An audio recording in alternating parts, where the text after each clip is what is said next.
검은 정장을 입은 남자가 제 서점 바닥에 서류를 던졌습니다. 거기 적힌 숫자 7억 원. 당신 아들이 도망갔어요. 이제 당신이 갚으셔야죠. 불과 석 달 전, 저는 평범한 은퇴 교사였습니다. 작은 서점을 운영하며 조용히 살고 있었죠. 38년 교직 생활 끝에 평온한 노후를 꿈꿨습니다. 하지만 그날 이후 제 인생은 완전히 무너졌습니다. 아들은 사라졌고 사채업자들은 저를 쫓았고 저는 절망했습니다. 그런데 6개월이 지난 지금 그 7억 원의 빚이 제게 준 선물이 있었습니다. 어떻게 이런 일이 가능했을까요? 이야기는 6개월 전 봄으로 거슬러 올라갑니다. 제 이름은 박영진. 올해 68살입니다. 사람들은 저를 박 선생님이라고 불렀습니다. 30년 넘게 중학교에서 아이들을 가르쳤으니까요. 수학을 가르쳤습니다. 하지만 제가 진짜 가르치고 싶었던 건 숫자가 아니라 인생이었습니다. 은퇴 후에도 아침 7시면 일어났습니다. 낡은 원룸의 커튼을 열면 맞은편 아파트 벽이 보였죠. 창문도 제대로 열리지 않는 집이었지만 제겐 충분했습니다. 혼자 사는데 뭐가 필요하겠어요. 간단히 세수를 하고 믹스커피 한 잔을 타서 베란다에 앉아 마셨습니다. 그게 제 유일한 사치였죠. 8시 30분이 되면 서점으로 향했습니다. 집에서 걸어서 15분 거리. 영진 서점. 제 이름을 딴 간판이 달린 작고 낡은 서점이었습니다. 문을 열면 오래된 책 냄새가 코를 찔렀습니다. 어떤 사람들은 그 냄새를 싫어하지만 저는 좋았습니다. 그 냄새 속에는 수많은 이야기가 담겨 있으니까요. 첫 번째 일은 먼지 닦기였습니다. 낡은 걸레로 책장 하나하나를 닦았습니다. 시간이 오래 걸렸습니다. 하지만 서두르지 않았어요. 손님도 별로 없었으니까요. 하루에 서너 명, 많아야 대여섯 명 정도였죠. 그마저도 대부분은 그냥 구경만 하고 나갔습니다. 요즘 누가 헌책을 사냐며 코웃음 치는 사람들도 있었어요. 하지만 상관없었습니다. 저는 돈을 벌려고 서점을 연 게 아니었으니까요. 서점 한쪽에는 낡은 책상이 하나 있었습니다. 그 위에 액자가 놓여 있었죠. 아내 사진. 15년 전 찍은 사진이었습니다. 머리카락이 다 빠진 모습이었지만 웃고 있었어요. 매일 아침 그 사진에 대고 말했습니다. 여보, 오늘도 잘 지내세요. 대답은 없었지만 그래도 말했습니다. 그게 제 하루의 시작이었으니까요. 30년 전 제가 처음 교사가 됐을 때 저는 생각했습니다. 좋은 선생님이 되자. 아이들에게 꿈을 심어주는 선생님이 되자. 그래서 열심히 했습니다. 새벽 5시에 일어나 수업 준비하고 밤늦게까지 학생 상담하고 주말에도 학교에 나가 보충 수업하고 제 인생 전부를 학교에 바쳤습니다. 그게 자랑스러웠어요. 박영진 선생님은 열정적이다. 박영진 선생님은 학생들을 사랑한다. 그런 말을 들을 때마다 뿌듯했습니다. 하지만 그 열정의 대가는 집에서 치러야 했습니다. 아내는 혼자 아팠습니다. 아들은 혼자 컸습니다. 저는 좋은 선생님이었지만 좋은 남편도 좋은 아버지도 아니었습니다. 그걸 깨달았을 땐 이미 늦었죠. 어느 날 오후 서점 유선 전화가 울렸습니다. 요즘은 전화 오는 일도 드물었는데 화면을 보니 도훈이라고 떠 있었습니다. 제 아들. 가슴이 두근거렸습니다. 아들한테서 전화 오는 일이 한 달에 한두 번밖에 없었거든요. 여보세요? 도훈아. 아버지, 제가 드디어 투자 유치받았어요. IT 스타트업으로 5억 원이나 받았어요. 5억, 정말. 우리 아들 대단하네. 고생했어. 이제 효도 많이 할게요. 다음 주에 저녁 같이 먹어요. 그래. 아빠가 자랑스럽다. 전화를 끊고 저는 한동안 수화기를 들고 있었습니다. 다음 주에 저녁 같이 먹어요. 그 말이 실현된 적이 몇 번이나 됐을까요? 아들은 항상 바빴습니다. 아니, 어쩌면 저를 피하는 걸지도 모르죠. 서점 안이 다시 조용해졌습니다. 냉장고가 우웅거리는 소리, 벽시계가 째깍거리는 소리. 그것만 들렸습니다. 15년 전, 아내가 암 진단을 받았을 때 도훈이는 중학교 2학년이었습니다. 어느 날 밤 병원에서 전화가 왔습니다. 보호자분 오셔야겠어요. 환자 상태가 안 좋습니다. 하지만 저는 학교에 있었습니다. 그날 교장 선생님이 부르셨거든요. 박 선생, 이번 학부모 총회 준비 좀 맡아주게. 자네가 제일 꼼꼼하니까. 저는 거절하지 못했습니다. 좋은 선생님이고 싶었으니까요. 그래서 병원에 간 건 자정이 넘어서였습니다. 병실 문을 열었을 때 도훈이가 혼자 앉아 있었습니다. 차가워진 어머니의 손을 꼭 잡고 눈물을 흘리고 있었죠. 제 모습을 보자 도훈이는 고개를 돌렸습니다. 아무 말도 하지 않았어요. 그저 저를 보지 않으려고 했죠. 그 눈빛을 아직도 잊을 수가 없습니다. 원망, 실망, 그리고 체념. 아, 아버지는 원래 이런 사람이지. 그렇게 말하는 것 같았습니다. 그렇게 도훈이에게서 전화가 걸려온 날. 그날도 평범하게 지나갔습니다. 아니, 지나가는 줄 알았습니다.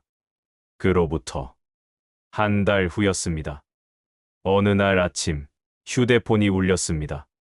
문자였어요. 도훈이한테서 온 문자. 화면을 켰을 때 제 손이 떨렸습니다. 아버지, 급한 일이 있어요. 5천만 원만 빌려주실 수 있으세요? 꼭 필요합니다. 5천만 원. 그 숫자를 보는 순간 뭔가 잘못됐다는 걸 직감했습니다. 도훈이는 한 번도 이렇게 큰 돈을 요구한 적이 없었거든요. 급하게 전화를 걸었습니다. 따르릉 따르릉 하지만 연결되지 않았습니다. 고객님의 전화기가 꺼져 있거나 전파가 닿지 않는 곳에 있습니다. 다시 걸었습니다. 10번, 20번. 같은 멘트만 반복됐습니다. 문자가 또 왔습니다. 아버지, 전화는 받을 수 없어요. 상황이 복잡해서 제발 도와주세요. 아버지밖에 없어요. 그리고 미안해요. 그 한마디. 제 가슴이 철렁 내려앉았습니다. 그날 밤 저는 잠을 이룰 수 없었습니다. 천장만 바라보며 온갖 생각이 머릿속을 스쳤습니다. 5천만 원. 도훈이한테 무슨 일이 생긴 걸까? 투자 받았다며? 잘 된다고 했잖아. 하지만 답은 없었습니다. 그리고 저는 그때 몰랐습니다. 이게 시작에 불과하다는 걸. 제 인생이 완전히 무너지기 직전이라는 걸. 다음 날 아침 눈을 뜨자마자 휴대폰을 확인했습니다. 혹시 도훈이한테서 연락이 왔을까 싶어서요. 하지만 아무것도 없었습니다. 전화를 또 걸었습니다. 고객님의 전화기가. 같은 멘트. 가슴이 답답했습니다. 서점은 열지 않았습니다. 대신 은행으로 향했습니다. 5천만 원. 제 통장에는 퇴직금 3,800만 원이 있었습니다. 나머지 1,200만 원은 어떻게든 빌려야 했죠. 은행 문을 열고 들어갔을 때 에어컨 바람이 차갑게 느껴졌습니다. 아니, 어쩌면 제 심장이 얼어붙어서 그랬을지도 모릅니다. 대기 번호표를 뽑았습니다. 68번. 앞에 사람이 많았습니다. 플라스틱 의자에 앉아 한참을 기다렸죠. 주변을 둘러봤습니다. 젊은 부부가 웃으며 적금 상담을 받고 중년 남자가 통장을 만들고 대학생으로 보이는 아이가 카드를 신청하고 모두들 평범한 일상이었습니다. 하지만 저는 다른 세계에 있는 것 같았어요. 마치 물속에 잠긴 것처럼 답답했습니다. 제 차례가 왔습니다. 상담 창구로 걸어갔습니다. 젊은 여직원이 밝게 웃으며 맞아주었어요. 어떻게 오셨어요? 그 미소가 왠지 더 비참하게 느껴졌습니다. 신용대출이신가요? 담보대출이신가요? 신용대출이요. 5천만 원 정도. 여직원이 컴퓨터를 두드렸습니다. 째깍째깍. 그 소리가 유난히 크게 들렸어요. 제 운명이 그 키보드 소리에 달려있는 것 같았습니다. 잠시 후 여직원의 표정이 굳어졌습니다. 선생님, 이미 신용대출이 5천만 원 있으시네요. 작년 11월에 받으셨어요. 제가 언제 그런 걸? 그제야 기억났습니다. 작년 겨울 도훈이가 전화했었습니다. 아버지, 사업 시작하려고 하는데 보증인이 필요해요. 형식적인 거니까 걱정 마세요. 저는 의심하지 않았습니다. 내 아들인데 뭘 의심하겠어요. 그냥 서류에 도장만 찍어줬습니다. 그게 대출이었다는 걸 몰랐죠. 선생님 나이랑 소득을 봐서는 주가 대출은 어려울 것 같아요.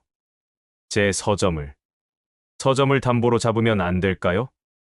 일단 감정 평가를 받아보셔야 하는데 솔직히 말씀드리면 3천만 원도 나오기 힘들 것 같아요. 3천만 원. 38년 동안 교단에 서서 새벽같이 일어나 수업 준비하고 밤늦게까지 학생들 상담하고 주말도 없이 일했던 그 모든 시간이 고작 3천만 원. 제 인생의 가치가 그것밖에 안 되는구나. 그 생각이 드니까 목이 메었습니다. 은행을 나왔습니다. 밖은 햇살이 밝았습니다. 사람들은 웃으며 걷고 아이들은 뛰어놀고 커플들은 손잡고 있고 모두가 행복해 보였습니다. 그 속에서 저만 다른 세상에 있는 것 같았어요. 발걸음이 무거웠습니다. 어디로 가야 할지도 모르겠더군요. 그렇게 정처 없이 걷다가 어느새 작은 교회 앞에 와 있었습니다. 은혜교회에 낡은 간판이 걸린 2층짜리 건물이었죠. 저는 신자는 아니었습니다. 하지만 가끔 이 앞을 지나가곤 했어요. 그때 계단을 내려오는 노인 한 분이 보였습니다. 박 선생, 여긴 어쩐 일이오? 아, 목사님. 그냥 지나가다가. 박 선생, 안색이 안 좋은데 무슨 일 있소? 아닙니다. 그냥 좀 피곤해서요. 저녁은 하셨소? 같이 먹읍시다. 내가 살게요. 김 목사님, 올해 75. 저보다 7살 위셨죠. 은퇴하신 목사님이었습니다. 한때는 대형 교회 담임 목사셨다고 들었어요. 하지만 교회 세습 문제로 양심 선언을 하신 뒤 모든 걸 내려놓으셨다고 하더군요. 그 뒤로 작은 교회에서 봉사하시며 혼자 사십니다. 우린 서로 말은 많이 안 했지만 묘하게 통하는 게 있었어요. 둘 다 혼자였으니까요. 허름한 국밥집이었습니다. 플라스틱 의자에 낡은 테이블. 하지만 국물 냄새는 구수했어요. 우린 마주 앉아 각자 국밥 한 그릇을 시켰습니다. 한동안 말이 없었습니다. 그저 국밥만 먹었죠. 김 목사님은 제 얼굴을 힐끗힐끗 보셨습니다. 뭔가 물어보고 싶으신 것 같았지만 먼저 묻지는 않으셨어요. 그게 고마웠습니다. 박 선생. 요즘 표정이 많이 안 좋아 보이는데 혹시 힘든 일이라도 있소? 나이 들면 다 그렇죠, 뭐. 나도 요즘 힘들어. 아들한테 연락이 안 와요. 벌써 2년째. 교회 세습 안 한다고 하니까 아들이 돌아섰어요. 손주 얼굴도 못 본 지 오래됐어요. 그 말을 듣는 순간 제 가슴도 무너졌습니다. 목사님도 저처럼 자식 때문에 아파하고 계셨던 거죠. 아니, 어쩌면 저보다 더 외로우셨을지도 모릅니다. 그날 밤, 우린 더 이상 말하지 않았습니다. 그저 국밥을 먹었어요. 하지만 그 침묵 속에서 우린 서로의 고통을 나누고 있었습니다. 말하지 않아도 알 수 있었어요. 이 사람도 나처럼 아프구나. 나만 힘든 게 아니구나. 그게 이상하게도 위로가 됐습니다. 국밥집을 나와서 우린 교회 앞까지 함께 걸었습니다. 밤바람이 차가웠어요. 박 선생, 혼자 끙끙 앓지 마시오. 언제든 힘들면 나한테 오세요. 내가 뭘 해줄 순 없지만 그래도 같이 있어줄 순 있으니까. 고맙습니다, 목사님. 당신도 나한테 그래줘요. 우리 같은 늙은이들은 서로 의지해야지. 헤어지고 집으로 돌아오는 길, 하늘을 올려다봤습니다. 별이 보였어요. 도시라서 몇 개 안 됐지만 그래도 빛나고 있었습니다. 저 별들도 혼자 빛나는 건 아닐 거야. 그런 생각이 들었습니다. 집에 도착했습니다. 원룸의 문을 열자 어둠과 고독이 저를 반겼습니다. 불을 켰습니다. 형광등이 깜빡이다가 천천히 밝아졌죠. 낡은 냉장고, 삐걱거리는 책상, 얇은 이불. 이게 제 전부였습니다. 책상 서랍을 열었습니다. 통장이 몇 개 있었어요. 하나씩. 잔액을 확인했습니다. 퇴직금 통장 3,800만 원, 적금 통장 만기 생활비 통장 12만 원, 전부 합쳐도 4천만 원이 안 됐습니다. 5천만 원은 여전히 모자랐죠. 휴대폰을 들었습니다. 도훈이한테 다시 전화를 걸었어요. 따르릉 따르릉 고객님의 전화기가 10번, 20번, 30번 같은 멘트만 반복됐습니다. 도훈아, 도훈아, 제발. 어디 있니? 창밖에 비가 내리기 시작했습니다. 빗방울이 유리창을 두드렸어요. 똑, 똑, 똑. 그 소리가 마치 누군가 저를 부르는 것 같았습니다. 벽에 걸린 아내 사진을 봤습니다. 손으로 액자를 쓰다듬었습니다. 유리가 차갑더군요. 여보, 나 어떻게 해야 할까요? 도훈이가 우리 아들이 연락이 안 와요. 5천만 원이 필요하대요. 근데 나 돈이 없어요. 내가 좋은 아버지였을까요?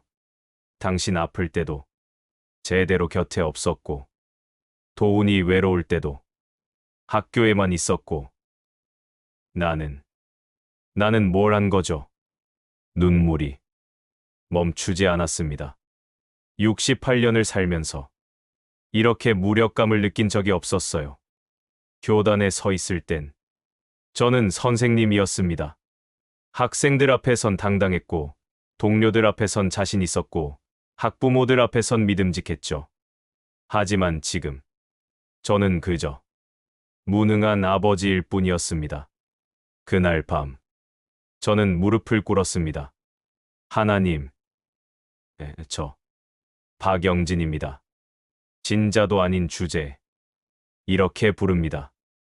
하지만 제발 제 아들만은 지켜주십시오. 제가 뭘 잘못한 겁니까? 평생 바르게 살았는데, 나쁜 짓 안 하고 살았는데, 왜 제 아들을 이렇게 만드십니까? 그날 밤, 저는 처음으로 하나님을 원망했습니다. 진자도 아니면서 막무가내로 하나님께 화를 냈죠. 하지만 대답은 없었습니다. 오직 빗소리만 들렸을 뿐입니다. 그리고 그때 저는 정말 몰랐습니다. 이게 시작에 불과하다는 걸. 제 인생의 밑바닥은 아직 오지도 않았다는 걸. 그로부터 일주일 후였습니다. 그날 정장 입은 남자들이 제 서점 문을 열고 들어왔습니다. 그리고 제 인생은 완전히 무너졌습니다. 그날 아침은 평범하게 시작됐습니다. 아니, 평범한 척했다고 해야겠죠. 7시에 일어나서 세수하고 믹스커피 한 잔 타서 마시고 8시 30분에 서점으로 향했습니다. 하지만 제 마음은 이미 무너져 있었습니다. 서점 문을 열었습니다. 삐걱. 오래된 문이 익숙한 소리를 냈죠. 불을 켰습니다. 형광등이 깜빡이다가 밝아졌어요. 먼지를 닦고 책을 정리하고 언제나처럼 하루를 시작했습니다. 아니, 시작하려고 했습니다. 오전 10시쯤이었을 겁니다. 문이 벌컥 열렸습니다. 평소와는 다른 소리였어요. 누군가 문을 박차고 들어온 것 같았죠. 고개를 들었을 때 검은 정장을 입은 남자 셋이 서점 안으로 들어오고 있었습니다. 그들의 발소리는 보통과 달랐습니다. 쿵, 쿵, 쿵.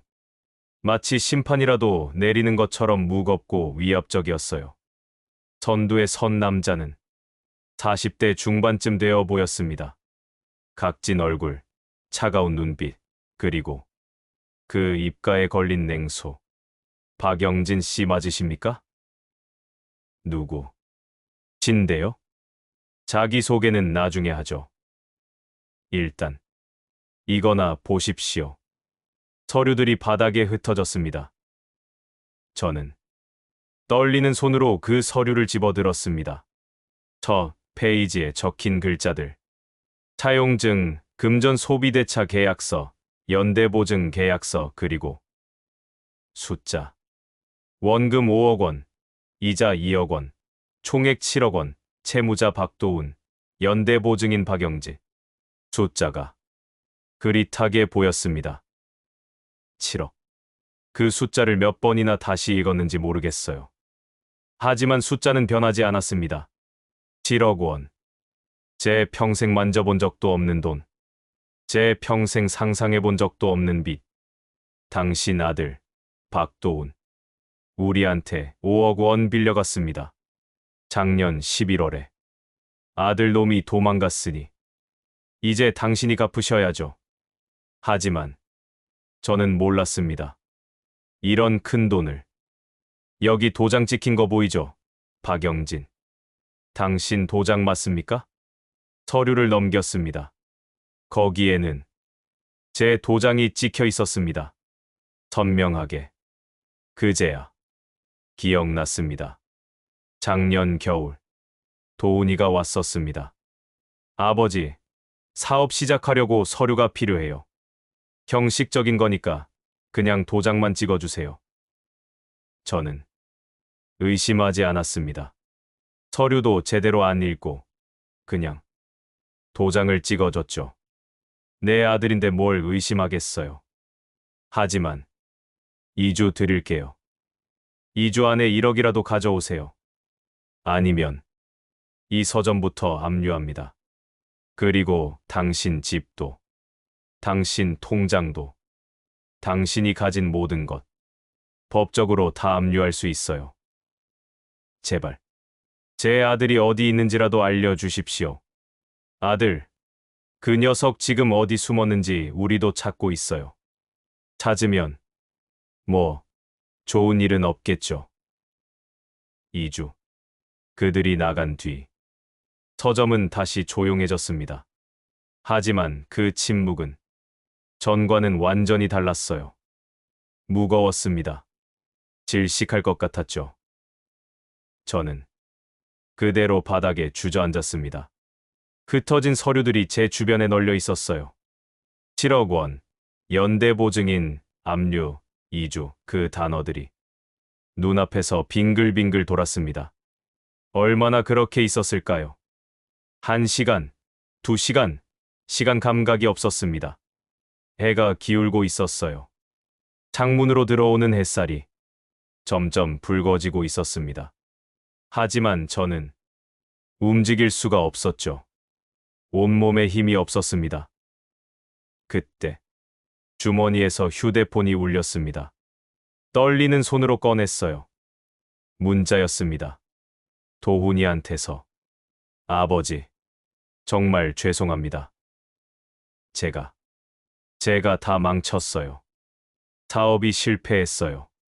동업자가 돈 들고 도망갔고 투자금도 다 날아갔어요. 사채까지 손댔습니다. 그것도 아버지 이름으로. 정말 죄송합니다. 아버지를 뵐 면목이 없습니다. 전 이제 어디로 가야 할지도 모르겠어요. 차라리 죽는 게 나을 것 같아요. 아버지, 사랑했습니다. 그리고 마지막 문장. 미안합니다. 잘 사세요. 그 문자를 읽는 순간 제 심장이 멈추는 것 같았습니다. 차라리 죽는 게 나을 것 같아요. 잘 사세요. 이건 유서였습니다. 도훈이가 마지막 인사를 하고 있었어요. 급하게 전화를 걸었습니다. 따르릉 하지만 고객님의 전화기가 꺼져 있거나 연결되지 않았습니다. 다시 걸었어요. 또 걸었고 또 걸었습니다. 10번, 20번, 30번. 하지만 같은 멘트만 반복됐죠. 도훈아, 제발 전화 받아. 아버지다. 아버지, 소리쳤습니다. 텅 빈 서점에 혼자서 휴대폰을 향해 소리쳤어요. 하지만 아무도 대답하지 않았습니다. 그리고 그 순간 저는 깨달았습니다. 도훈이가 제 아들이 지금 어딘가에서 혼자 죽음을 생각하고 있다는 걸. 휴대폰이 손에서 미끄러져 떨어졌습니다. 저도 완전히 무너졌습니다. 바닥에 엎드려서 한없이 울었어요. 내가 아들을 이렇게 만든 거야. 내가 좋은 아버지였으면 도훈이가 이렇게까지 되지 않았을 텐데. 후회가 파도처럼 밀려왔습니다.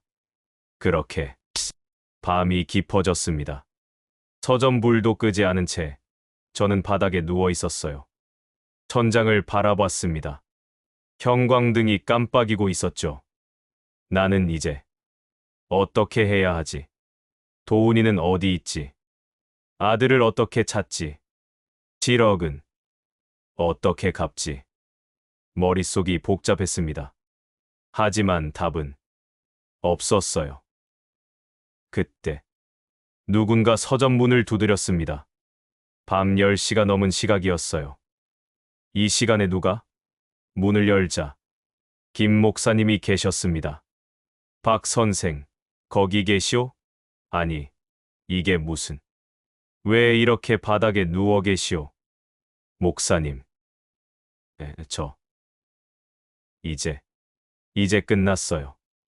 김 목사님이 저를 일으켜 세우셨습니다. 그리고 의자에 앉히셨죠. 물을 한 컵 따라주셨어요. 천천히 드시오. 천천히. 목사님의 목소리는 평소보다 더 부드러웠습니다. 저는 모든 걸 이야기했습니다. 도훈이가 5억 원을 빌린 것, 제가 연대보증을 선 것, 사채업자들이 찾아온 것, 도훈이가 연락이 끊긴 것, 그리고 마지막 문자까지. 김 목사님은 하나하나 들으시며 고개를 끄덕이셨습니다. 가끔 한숨을 쉬시기도 하고. 제가 휴대폰을 건네 문자를 보여드렸을 때 김 목사님의 눈시울도 붉어졌습니다. 박 선생, 일단 경찰에 신고는 하셨소. 실종 신고라도 못했어요. 사채업자들이 도훈이를 찾으면 뭘 할지 몰라서.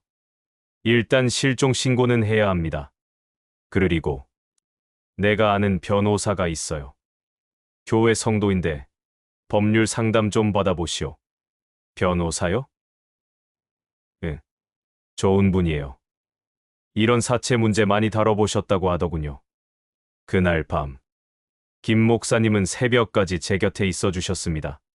특별한 말씀을 하신 건 아니었어요. 그저 옆에 앉아서 가끔 물을 따라주시고 제 등을 토닥여 주셨죠. 그게 얼마나 큰 위로가 되는지 그때 알았습니다. 사람은 혼자서는 살 수 없다는 걸. 동이 트기 시작했습니다. 창문으로 보이는 하늘이 조금씩 밝아지고 있었어요. 박 선생, 이제 집에 가서 좀 쉬시오. 오늘 오후에 변호사 사무실로 같이 갑시다. 네. 고맙습니다, 목사님. 박 선생, 포기하지 마시오. 아직 끝난 게 아니에요. 그 말이 이상하게도 힘이 됐습니다. 아직 끝난 게 아니야. 맞습니다. 도훈이는 아직 살아있고, 저도 아직 살아있고, 방법은 분명 있을 겁니다. 저는 그날 다짐했습니다. 내 아들을 찾겠다. 그리고 이 빚을 갚겠다. 어떻게든. 하지만 저는 그때 몰랐습니다. 제가 찾게 될 건 아들뿐만이 아니라는 걸. 25년 전 제가 도왔던 한 아이가 이제 어른이 되어 저를 구하러 온다는 걸. 그리고 그 만남이 모든 걸 바꿔놓을 거라는 걸. 그 다음 날 오후, 김 목사님과 함께 법률사무소로 향했습니다. 버스를 2번 갈아타고 1시간 넘게 걸렸죠. 강남의 한 빌딩 앞에 도착했을 때 저는 주춤거렸습니다. 너무 큰 건물이었어요. 유리로 된 외벽이 햇살을 반사하며 빛났고 정장 입은 사람들이 분주하게 드나들고 제 낡은 옷차림이 초라하게 느껴졌습니다. 김 목사님이 제 손을 잡으셨습니다. 법은 모두에게 평등하오. 가난한 사람이나 부자나 똑같아요. 로비에 들어섰을 때 에어컨 바람이 차갑게 맞아주었습니다. 대리석 바닥, 높은 천장, 현대적인 인테리어. 제가 평생 와본 곳 중 가장 낯선 공간이었죠. 안내 데스크 직원이 말했습니다. 초회 상담료는 30만 원인데요. 30만 원. 상담만 받는데 30만 원. 제 통장에 남은 돈으로는 상담료도 감당하기 힘들었습니다. 하지만 김 목사님이 제 팔을 잡으셨어요. 걱정 마세요. 제가 이미 변호사님께 말씀드렸어요. 엘리베이터를 탔습니다. 거울에 비친 제 모습을 봤어요. 주름진 얼굴, 헝클어진 머리, 낡은 점퍼. 68년을 살아온 한 남자의 모습이었습니다. 하지만 그 눈빛에는 아직 포기하지 않은 무언가가 남아 있었죠. 내 아들을 찾겠다. 그 하나만으로 저는 여기까지 왔습니다. 15층에 도착했습니다. 복도는 조용했어요. 고급 카페트가 깔려 있었고 벽에는 법률 서적들이 진열돼 있었죠. 1502호실. 이서연 변호사 문패에 적힌 이름을 보며 숨을 깊이 들이마셨습니다. 문을 열고 들어갔을 때 책상 앞에 앉아있던 여성이 고개를 들었습니다. 40대 초반쯤 되어 보이는 단정한 정장을 입은 여성이었죠. 그녀의 눈이 저와 마주쳤습니다. 그 순간 그녀가 놀라며 일어섰습니다. 혹시 박영진 선생님이신가요? 네, 저를 아시나요? 선생님, 저예요. 이서현. 25년 전 선생님 제자였어요. 2학년 3반. 선생님이 제 목숨 구해 주셨잖아요. 그 이름을 듣는 순간 25년 전 기억이 떠올랐습니다. 2학년 3반 이서현. 그 아이는 늘 혼자 있었습니다. 점심시간에도 혼자, 쉬는 시간에도 혼자. 다른 아이들과 어울리지 않았죠. 어느 날, 그 아이가 보건실에 실려갔습니다.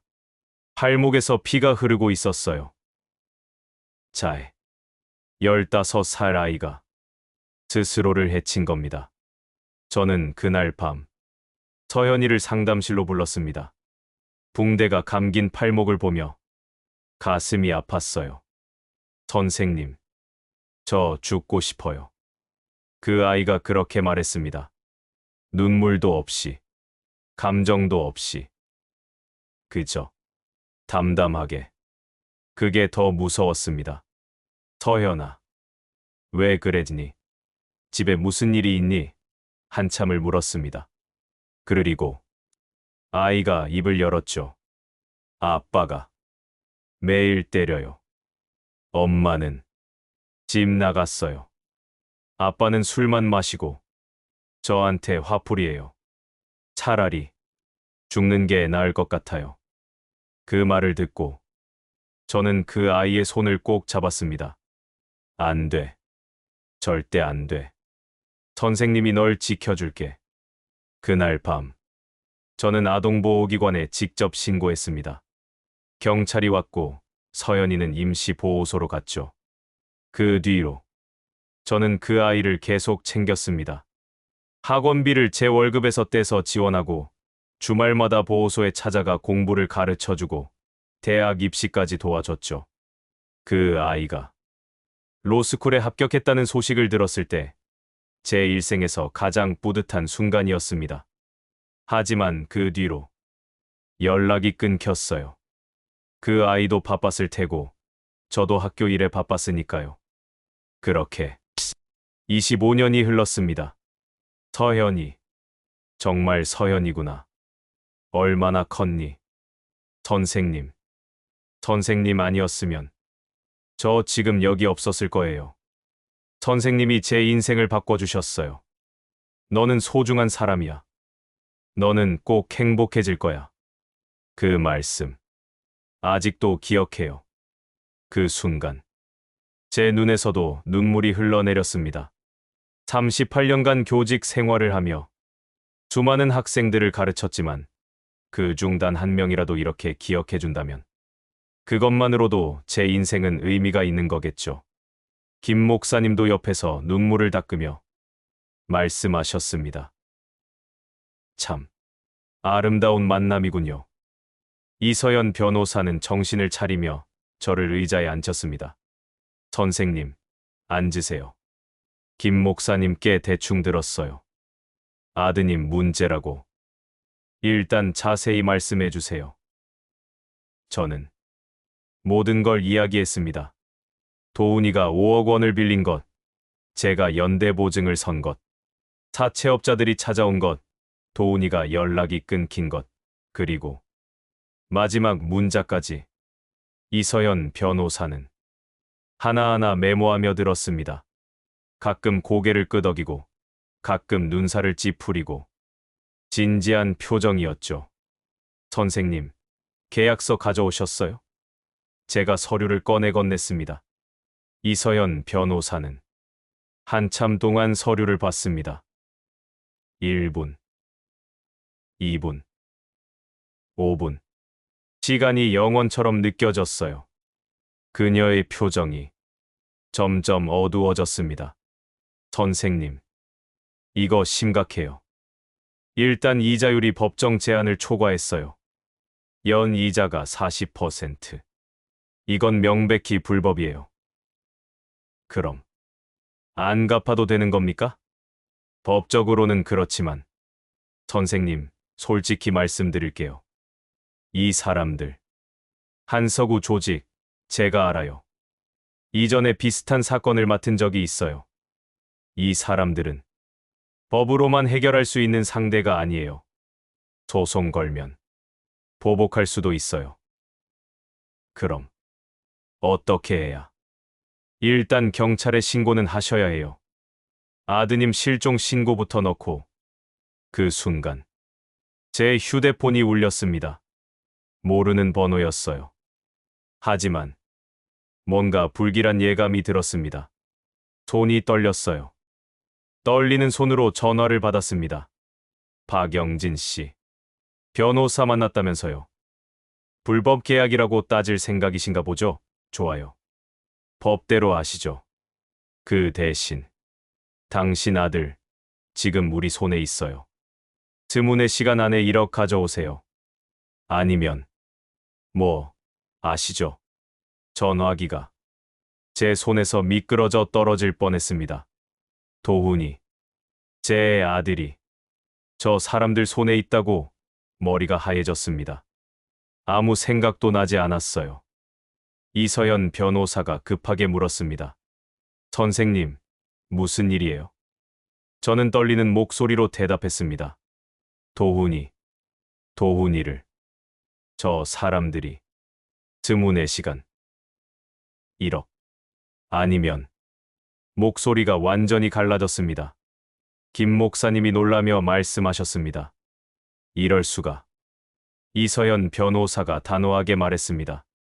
선생님, 일단 경찰에. 하지만 저는 고개를 저었습니다. 안 돼. 경찰 가면 도훈이가 다쳐. 하지만 이건 명백한 협박이고 불법 감금이에요. 제발. 다른 방법은 없습니까? 1억. 1억만 있으면. 1억. 드문의 시간 안에 1억을 구해야 합니다. 하지만 제 통장엔 3,800만 원밖에 없었고 서점을 팔아도 3천만 원, 합쳐도 7천만 원도 안 됐습니다. 나머지 3천만 원은 어디서 구합니까? 이서연 변호사가 생각하며 말했습니다. 선생님, 혹시 빌릴 곳은 없으세요? 친척이나 지인이나. 저는 고개를 저었습니다. 다들 형편이 어렵습니다. 그리고 이런 큰 돈을. 김 목사님이 말씀하셨습니다. 내가 좀 알아볼게요. 교회 장로님들한테 부탁해 볼게요. 그리고 이서연 변호사가 말했습니다. 저도 제가 아는 사람들한테 긴급 대출 알아볼게요. 그리고 제가 보증을 서면 2천만 원까지는 가능할 것 같아요. 내가 보증을. 안 돼. 그럴 순 없어. 하지만 이서연 변호사는 제 손을 꼭 잡았습니다. 선생님, 25년 전에 선생님이 제게 그러셨잖아요. 받은 건 꼭 돌려줘야 한다고. 이젠 제가 돌려드릴 차례예요. 그 말에 제 눈에서 눈물이 흘러내렸습니다. 서연아, 고맙다. 정말. 그날 저는 법률사무소를 나왔습니다. 하지만 희망 하나를 얻었죠. 25년 전 제가 도왔던 그 아이가 이제 저를 도우려 하고 있었습니다. 세상은 이렇게 돌고 도는 거겠죠. 하지만 시간은 무섭게 흘러가고 있었습니다. 드문의 시간.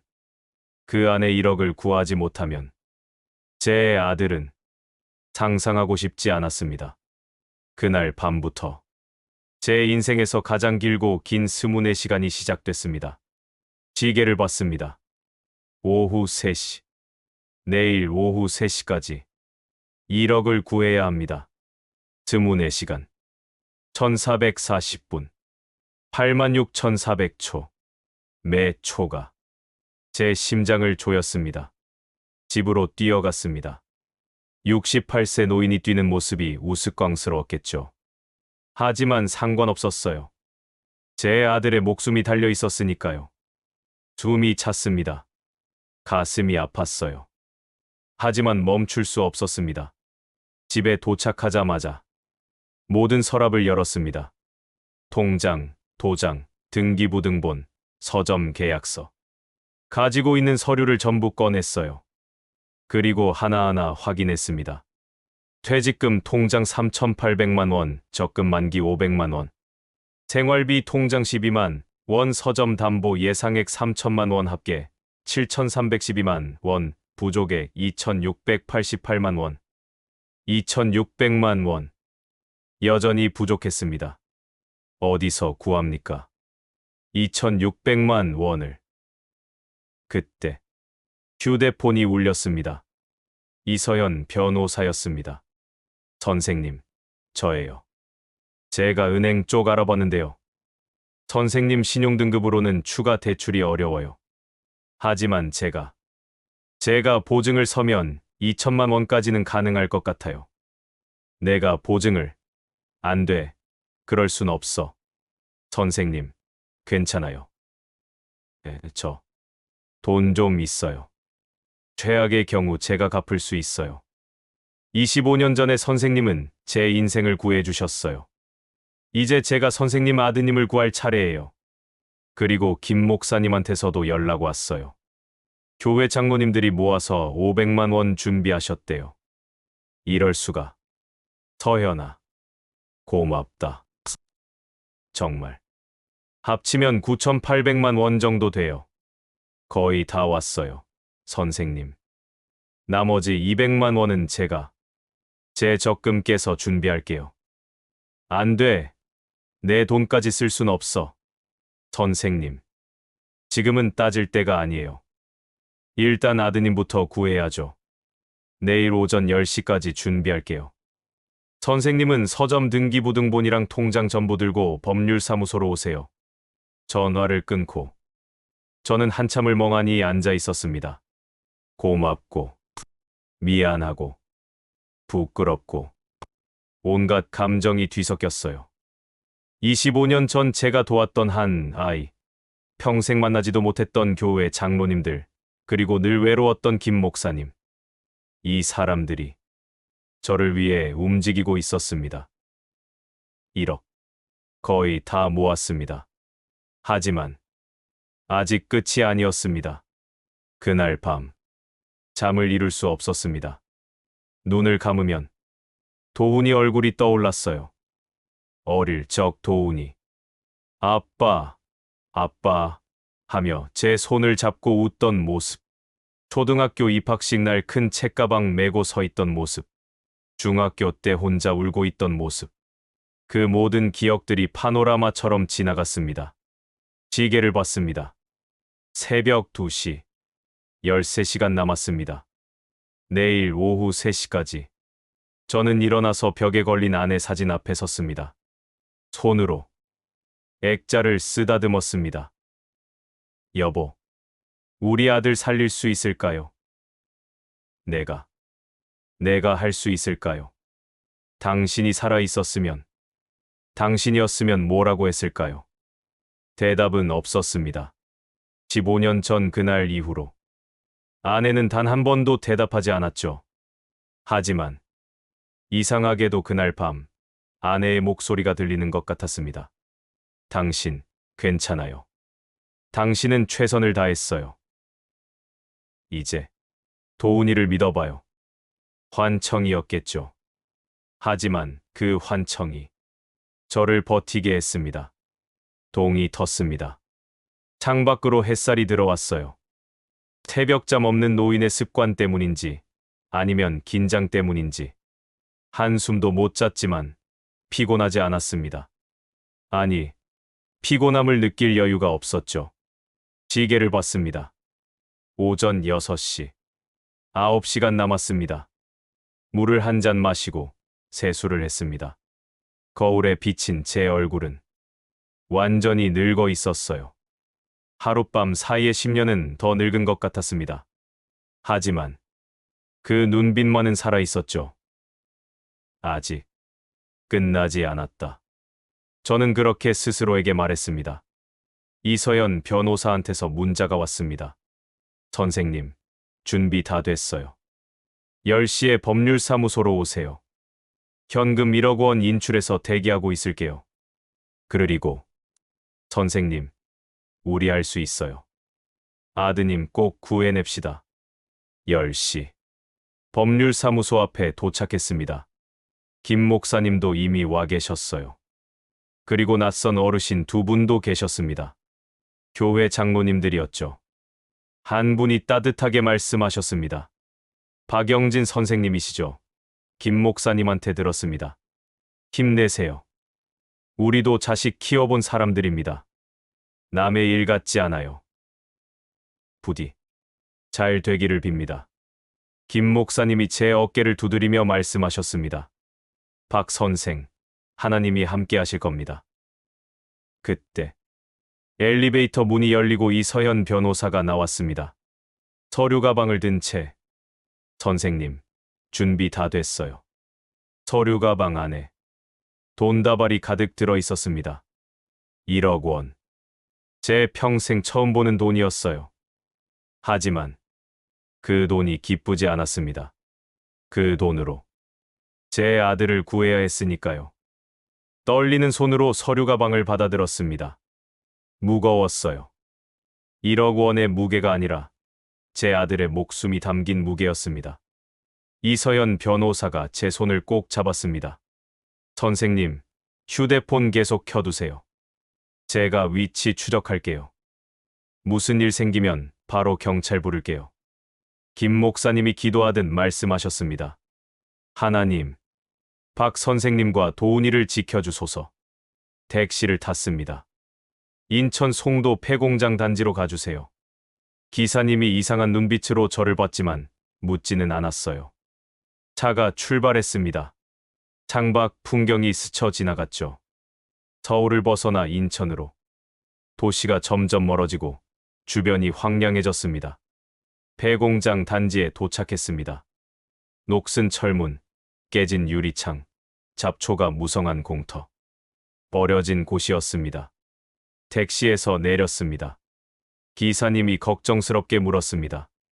손님, 여기 사람 사는 데가 아닌데요. 괜찮으세요? 네, 괜찮습니다. 혹시 모르니까 제가 좀 기다릴까요? 아니요, 가보세요. 택시가 떠나고 저는 홀로 남았습니다. 주변은 조용했어요. 너무 조용했습니다. 바람 소리, 까마귀 우는 소리, 멀리서 개 짖는 소리. 그것만 들렸죠. 서류 가방을 꼭 안고 폐공장 안으로 들어갔습니다. 폐공장 입구. 철문이 반쯤 열려 있었어요. 안은 어두웠습니다. 햇빛이 들어오지 않았죠. 저는 천천히 들어갔습니다.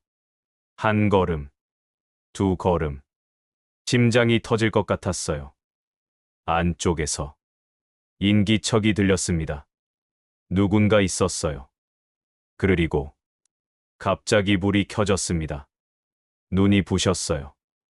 천천히 눈을 떴을 때 제 앞에 한석우가 서 있었습니다. 그리고 그 옆에 의자에 묶인 채 제 아들이 있었습니다. 얼굴은 창백했고 옷은 구겨져 있었지만 살아 있었습니다. 제 아들이 살아 있었어요. 도훈아, 저는 외쳤습니다. 달려가려 했습니다. 하지만 한석우가 손을 들어 막았습니다. 멈추세요. 돈부터 확인하고 나서. 저는 떨리는 손으로 서류 가방을 내밀었습니다. 여기 1억 있습니다. 확인하세요. 한석우가 가방을 받아 열었습니다. 천천히 돈을 세기 시작했습니다. 한 장, 두 장. 그 시간이 영원처럼 느껴졌어요. 저는 도훈이를 바라봤습니다. 도훈이도 저를 보고 있었어요. 눈물이 그 눈에 고여 있었습니다. 아버지, 죄송해요. 괜찮아. 이제 괜찮아. 확인 끝났습니다. 1억. 맞네요. 그럼 이제 내 아들을. 잠깐. 이게 끝이라고 생각하십니까? 1억은. 이자의 일부일 뿐입니다. 원금 5억은 어떻게 하실 겁니까? 그건 안 된다고 했잖습니까? 1억만 가져오라고. 그건 당신 아들 풀어주는 값이고요. 빚은 여전히 남아있죠. 그 순간 폐공장 입구에서 발소리가 들렸습니다. 여러 명이 들어오고 있었어요. 한석우의 부하들인가? 아니면 이서연 변호사였습니다. 그리고 그 뒤에 김 목사님, 경찰 2명. 저는 놀랐습니다. 혼자 오라고 했는데.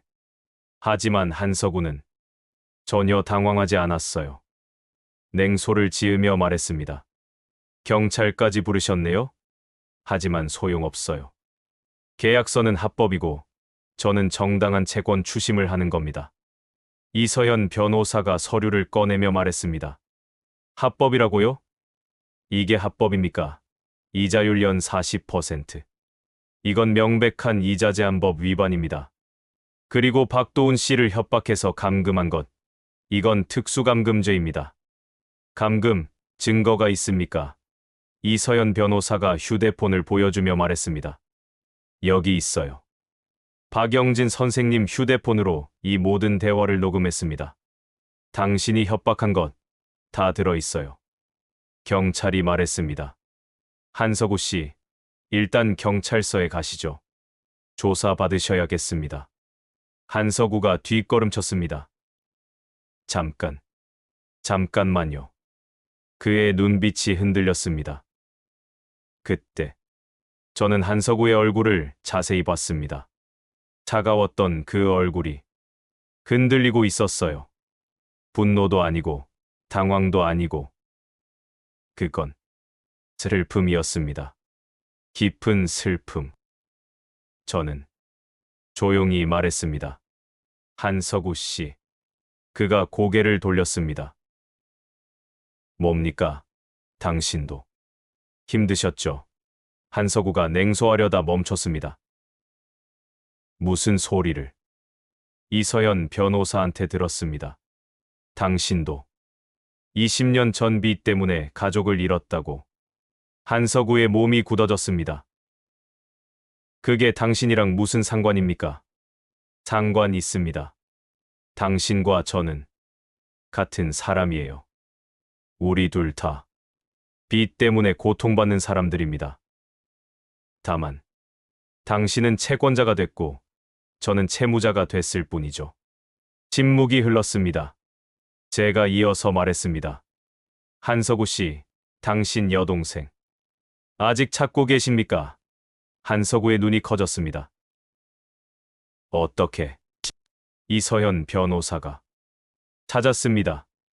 이서연 변호사가 서류를 꺼냈습니다. 한지연 씨. 현재 대전에 거주 중이에요.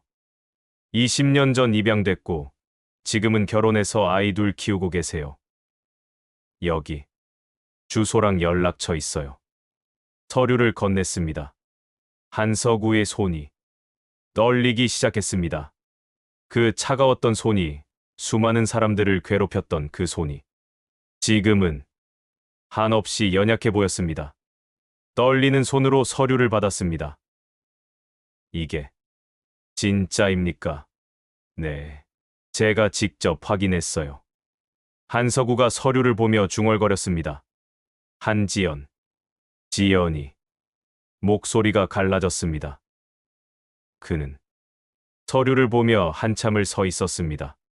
그리고 주머니에서 낡은 사진 한 장을 꺼냈어요. 어린 남매가 웃고 있는 사진. 모서리가 다 해져 있었습니다. 지연아, 오빠가 미안해. 그의 눈에서 눈물이 떨어졌습니다. 저는 조용히 말했습니다. 한석우 씨, 이제 복수는 그만두시죠. 당신 여동생을 찾으셨잖아요. 한석우가 고개를 숙였습니다. 저는 20년 동안 이 고통을 누군가에게 돌려줘야 한다고 생각했어요. 나만 아픈 게 억울해서. 하지만 사실은 그냥 외로웠던 겁니다. 가족이 그리웠던 거예요. 동생이 보고 싶었던 거죠. 그는 그 자리에서 무릎을 꿇었습니다.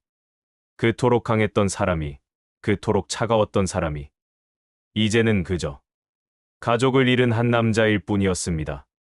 죄송합니다. 박영진 씨. 당신한테도, 당신 아들한테도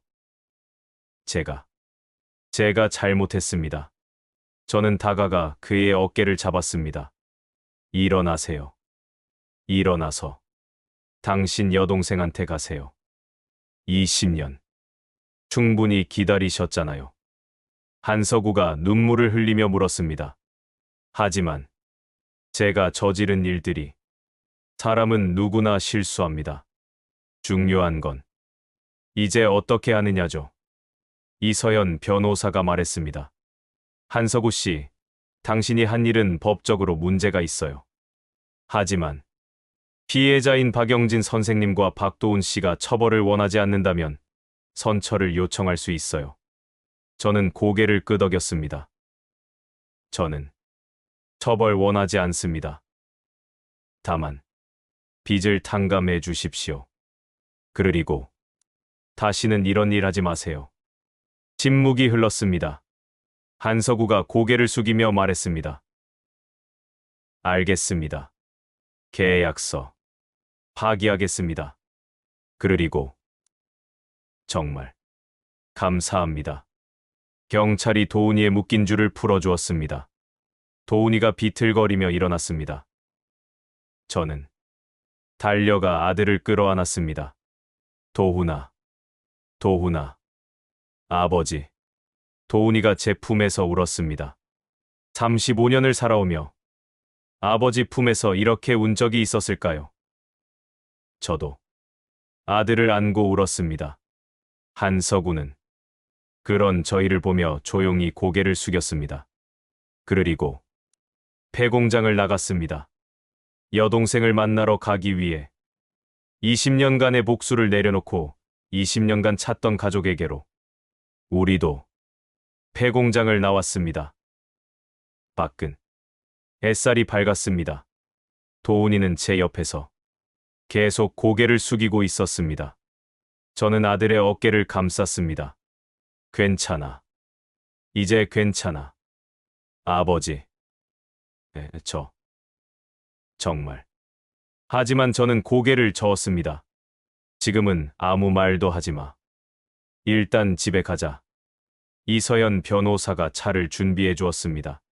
저와 도훈이 그리고 김 목사님이 함께 차에 탔습니다. 서울로 돌아오는 길. 창밖 풍경이 스쳐 지나갔습니다. 도훈이는 계속 창밖만 바라보고 있었어요. 무슨 생각을 하고 있을까요?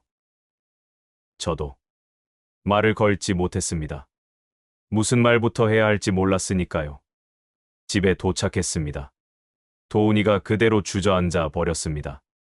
무릎을 꿇고 바닥에 이마를 대고 한없이 울었습니다. 저는 그런 아들을 내려다봤습니다. 35년을 함께 살았지만 이렇게 아들이 제 앞에서 우는 모습을 본 적이 있었을까요? 어쩌면 처음인지도 모릅니다. 저는 천천히 무릎을 꿇었습니다. 아들 옆에. 그리고 아들의 등을 쓰다듬었습니다. 아무 말도 하지 않았어요. 그저 함께 있었습니다. 한참을 그렇게 있었습니다. 얼마나 시간이 흘렀을까요? 도훈이가 천천히 고개를 들었습니다. 눈이 퉁퉁 부어 있었어요. 하지만 그 눈빛은 어릴 적 도훈이와 닮아 있었습니다. 순수하고 상처받기 쉬운 그런 눈빛. 저와 도훈이 둘만 낡은 의자 2개를 마주 보게 놓고 앉았습니다. 한참을 침묵이 흘렀습니다. 누가 먼저 말을 꺼내야 할지 몰랐습니다. 그때 도훈이가 입을 열었습니다. 아버지. 저는 정말 아버지를 실망시키고 싶지 않았어요. 알아. 아빠도 알아. 아니에요. 모르세요. 저는 평생 아버지가 미웠어요. 그 말에 저는 얼어붙었습니다. 미웠다고. 도훈이는 눈물로 얼룩진 얼굴로 저를 똑바로 쳐다봤습니다. 그리고 35년간 숨겨왔던 진실을 꺼내기 시작했습니다. 엄마가 돌아가실 때 아버지는 안 계셨잖아요. 병원에 계신 것도 아니고 학교에서 학부모 상담하신다고 엄마가 마지막으로 하신 말씀. 도훈아, 미안해. 엄마가 미안해. 그 말을 혼자 들었어요. 15살 애가 혼자서요. 제 가슴이 찢어지는 것 같았습니다. 15년 전 그날 저는 정말 학교에 있었습니다.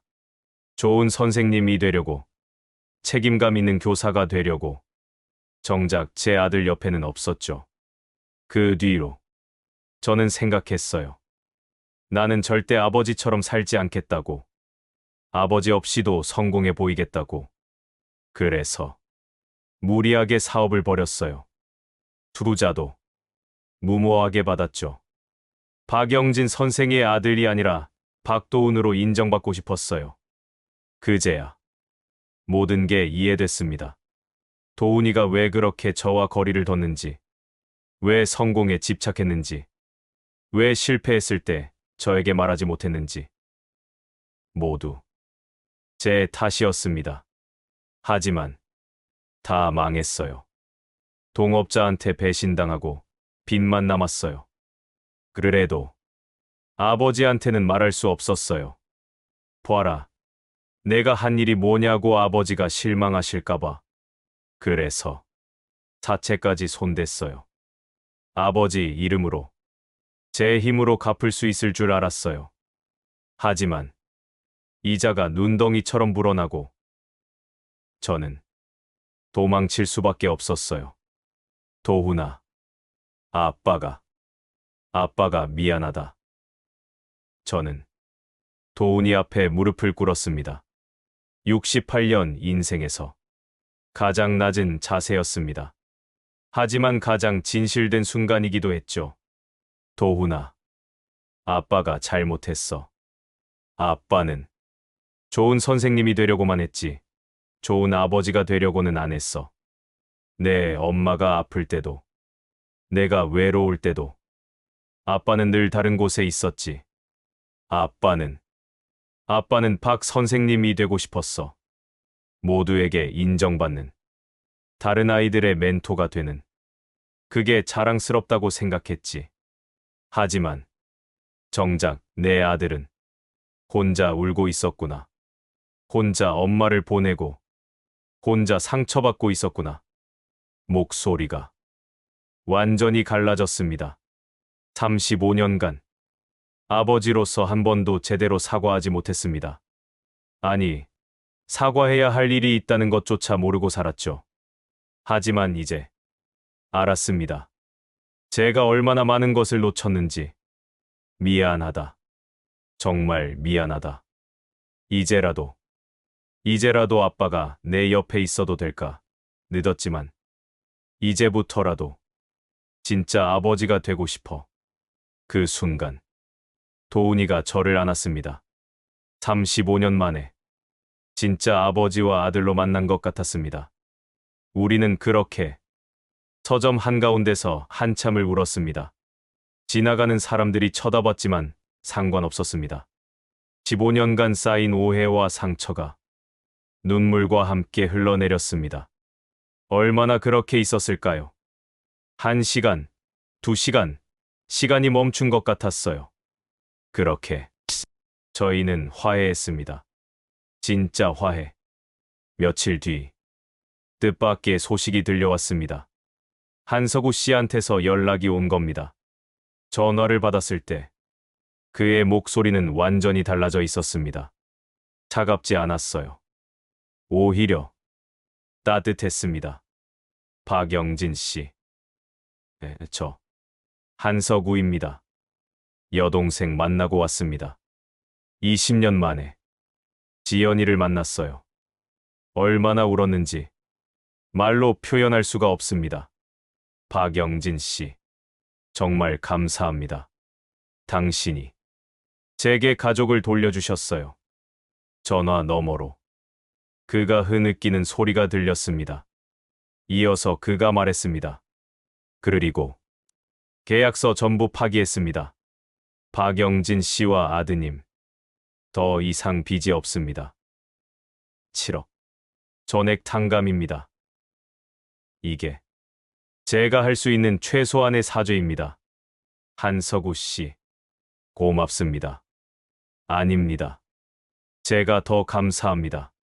그리고 저 이제 이 일 그만둘 겁니다. 대전으로 내려가서 여동생 가족들 곁에서 살려고요. 늦었지만 이제라도 좋은 삼촌이 되고 싶습니다. 전화를 끊고 저는 한참을 멍하니 앉아 있었습니다. 7억 원의 빚. 그 빚은 사라졌습니다. 하지만 그보다 더 큰 것을 얻었죠. 저는 아들을 되찾았고 한서구는 여동생을 되찾았습니다. 빚이 우리를 이어준 셈이었습니다. 도훈이에게 그 소식을 전했습니다. 도훈이는 믿을 수 없다는 표정이었어요. 정말이에요? 빚이 없어진 거예요? 그래. 이제 괜찮아. 우리 다시 시작할 수 있어. 도훈이가 제 손을 꼭 잡았습니다. 아버지. 저 이제 어떻게 살아야 할지 모르겠어요. 저는 아들의 손을 쓰다듬었습니다. 천천히 하면 돼. 아빠가 옆에 있을게. 이번엔 절대 놓치지 않을게. 그날 저녁, 저희는 함께 저녁을 먹었습니다. 김 목사님도 이서현 변호사도 함께. 허름한 국밥집이었지만 그날만큼은 세상에서 가장 따뜻한 식사였습니다. 김 목사님이 기도를 해주셨습니다. 하나님, 감사합니다. 박영진 선생님과 도훈이를, 그리고 한서구 씨까지 모두를 지켜주셔서 감사합니다. 이 고난이 결국 축복이 되었습니다. 그 기도를 듣는데 눈물이 또 났습니다. 정말 빚이 축복이 될 줄 누가 알았겠어요. 7억 원의 빚이 제게 아들을 돌려주고 한서구에게 여동생을 돌려주고 25년 전 제자와의 재회를 만들어주고 이 모든 게 기적 같았습니다. 그로부터 6개월이 지났습니다. 서점은 여전히 작고 손님도 여전히 적습니다. 하지만 무언가가 달라졌습니다. 매일 아침 도훈이가 서점에 들립니다. 출근하기 전 커피 한 잔씩 사들고 와서 20분쯤 함께 앉아 있죠. 특별한 대화를 나누는 건 아닙니다. 아버지, 어젯밤 잘 주무셨어요? 응, 잘 잤다. 너는? 저도요. 그런 평범한 이야기들. 하지만 그 평범함이 제겐 가장 큰 축복입니다. 도훈이는 지금 작은 회사에 취직해서 다시 시작하고 있습니다. 더 이상 박도훈으로 증명하려 하지 않습니다. 그냥 평범하게 한 걸음씩 걷고 있죠. 그게 진짜 성공이라는 걸 이제는 알게 된 것 같습니다. 얼마 전엔 한서구 씨를 만났습니다. 대전에서 올라왔다고 하더군요. 여동생 가족들과 함께요. 한서구 씨는 완전히 다른 사람이 되어 있었습니다. 차갑던 눈빛은 사라지고 따뜻한 미소가 있었어요.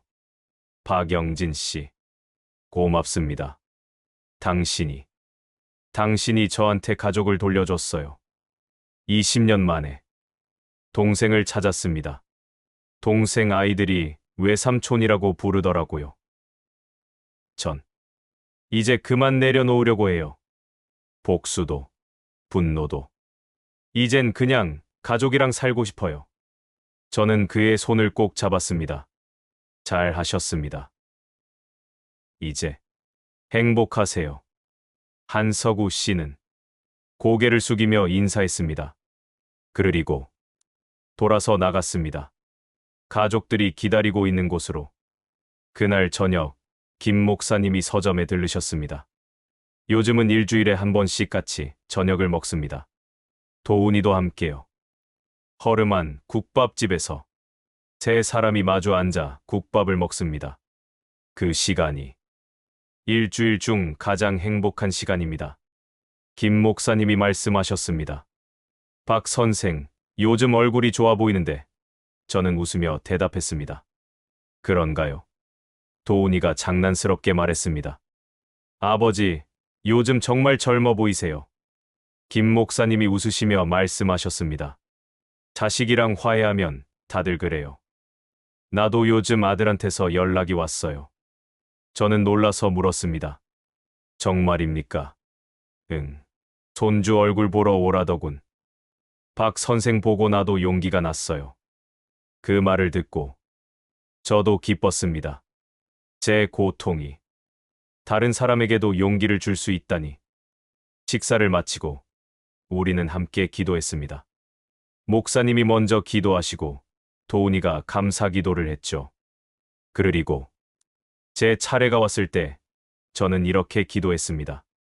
하나님, 빚이 제게 왔을 때 저는 이게 저주라고 생각했습니다. 제 인생이 끝났다고 생각했죠.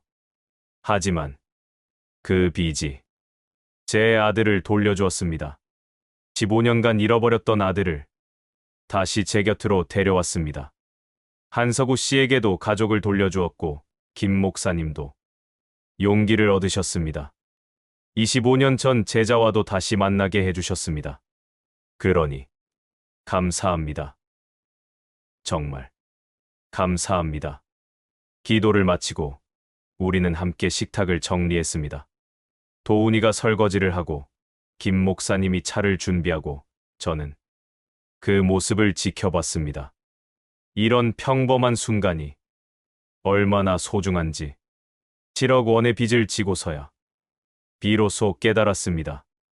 그날 이후로 제 인생에는 작은 변화들이 생겼습니다. 이서연 변호사는 가끔 서점에 들러 책을 삽니다.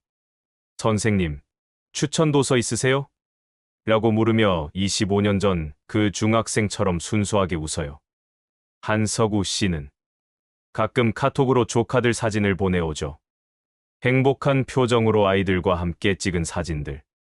박영진 씨 덕분에 이렇게 행복합니다라는 메시지와 함께 그 사진을 볼 때마다 가슴이 따뜻해집니다.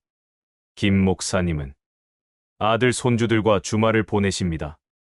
박 선생 덕분이라고 하시지만 저야말로 목사님 덕분입니다. 그날 밤 절망에 빠진 저를 혼자 두지 않으셨던 목사님. 그 온기가 저를 버티게 했습니다. 그리고 도훈이, 제 아들은 이제 매일 아침 전화합니다. 아버지, 일어나셨어요. 그 한마디가 제 하루를 시작하게 합니다. 퇴근 후엔 서점에 들러 함께 저녁을 먹습니다. 특별한 음식은 아닙니다. 편의점 도시락일 때도 있고 라면일 때도 있죠. 하지만 함께 먹는다는 것, 그게 중요했습니다. 35년을 함께 살면서 제대로 밥 한 끼 같이 먹어본 적이 없었다는 걸 그제야 깨달았습니다. 늘 바빴습니다. 저는 학교 일로, 도훈이는 자기 일로. 하지만 이제는 매일 함께 밥을 먹습니다. 그리고 이야기를 나눕니다. 도훈이 회사 얘기, 제 서점 얘기, 별것 아닌 얘기들. 하지만 그 시간이 하루 중 가장 소중한 시간입니다. 어느 날, 도훈이가 조심스럽게 물었습니다. 아버지, 이번 주말에 엄마 산소 같이 가요. 둘이서. 제 눈시울이 붉어졌습니다. 그래. 그러자 엄마한테 이제 우리 잘 지낸다고 같이 말씀드려요. 그 주말 우리는 함께 산소에 갔습니다. 15년 만에 아버지와 아들이 함께 비석 앞에 앉아 도훈이가 먼저 말했습니다. 엄마, 저 도훈이에요. 이제 다 컸죠? 엄마 걱정하지 마세요. 저랑 아버지 이제 잘 지내요. 아주 잘. 엄마 혼자 아파하셨던 거 이제 알아요. 늦었지만 미안해요, 엄마. 그리고 보고 싶어요. 저도 아내에게 말했습니다. 여보, 미안했어요. 당신 아플 때 곁에 없어서. 하지만 이제 우리 아들 잘 지켜볼게요. 이번엔 놓치지 않을게요. 바람이 불었습니다. 마치 아내가 대답하는 것 같았죠. 고생했어요. 이제 괜찮아요. 그렇게 말하는 것 같았습니다. 산소에서 내려오는 길, 도훈이가 제 손을 잡았습니다. 35살 어른이 68살 아버지 손을 잡고 함께 걸었습니다. 그 순간 저는 깨달았습니다. 이게 진짜 행복이구나. 지금 제 통장에는 여전히 38,000원밖에 없습니다. 서점 손님도 여전히 적고 집도 여전히 작습니다. 퇴직금 7천만 원도 돌아오지 않았습니다. 객관적으로 보면 저는 가난한 노인일 뿐입니다. 하지만 매일 아침 아들의 목소리를 듣고 일주일에 한 번 함께 밥을 먹고 주말엔 같이 산책을 합니다. 이런 평범한 일상이 제게는 7억 원보다 훨씬 더 값진 것이었습니다.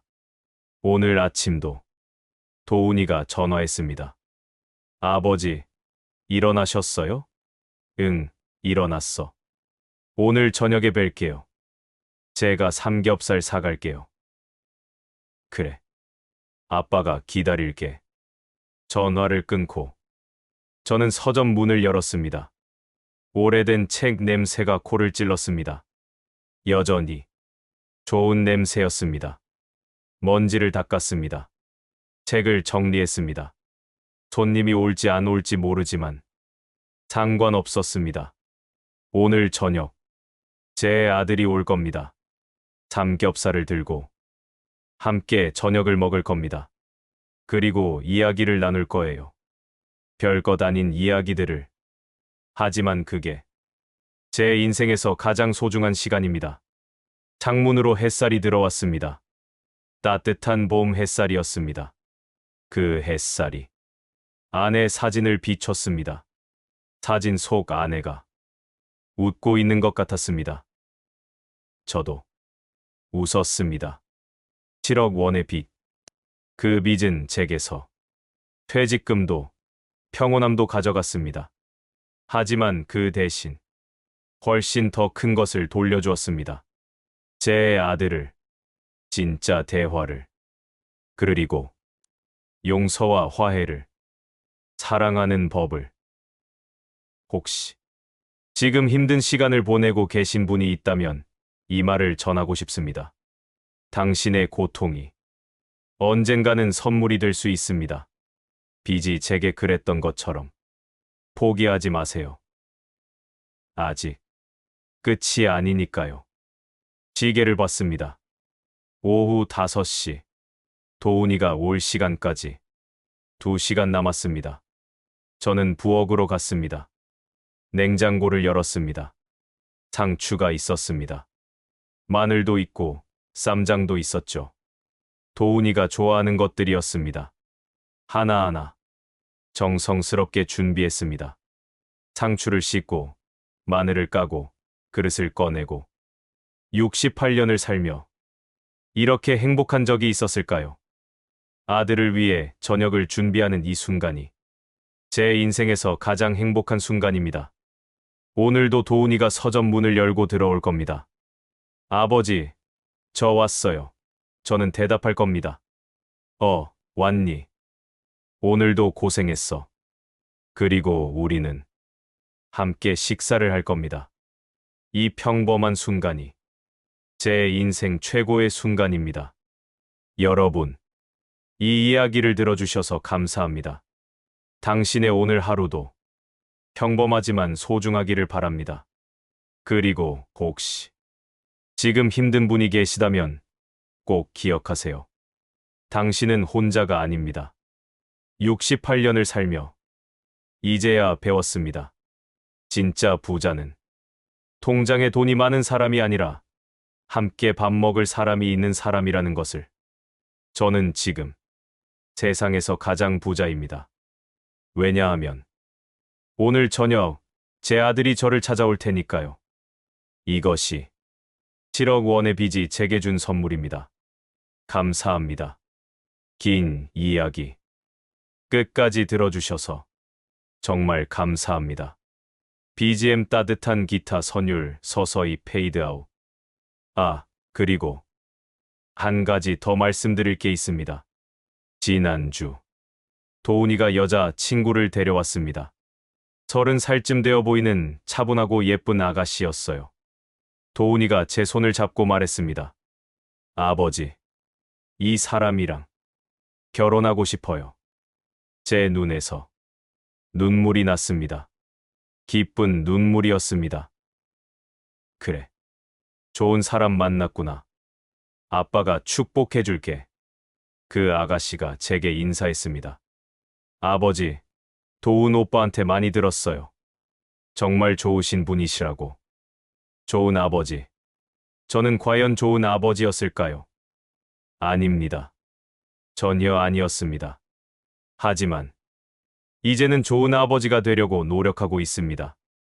늦었지만 아직 늦지 않았다고 믿습니다. 도훈이가 결혼하면 손주가 생기겠죠. 제가 할아버지가 되는 겁니다. 그 아이에게는 좋은 할아버지가 되고 싶습니다. 항상 곁에 있는 할아버지, 이야기를 들어주는 할아버지, 함께 시간을 보내는 할아버지.